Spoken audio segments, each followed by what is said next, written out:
pretzel bacon pub cheeseburger is back and just as delicious as you remember.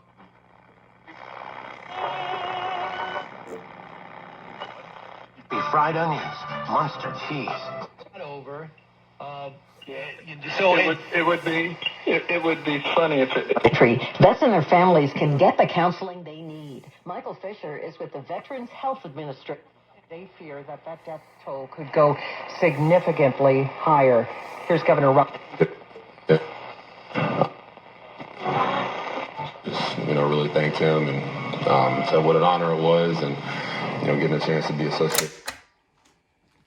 And that you dream about. Meanwhile, Maris Jr. was asked when will Judge hit 62. I don't think it's going to take very long. Yeah, I think he's loose. I think the party last night, the celebration, I think loosened him up, and after he hit that hump,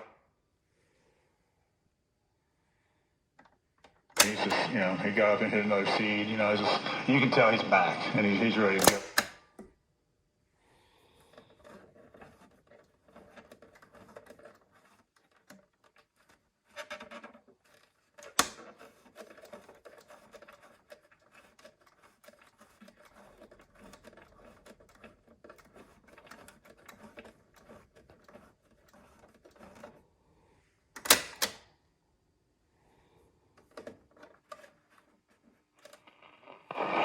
Was the talk from Wall Street to Washington. That's why we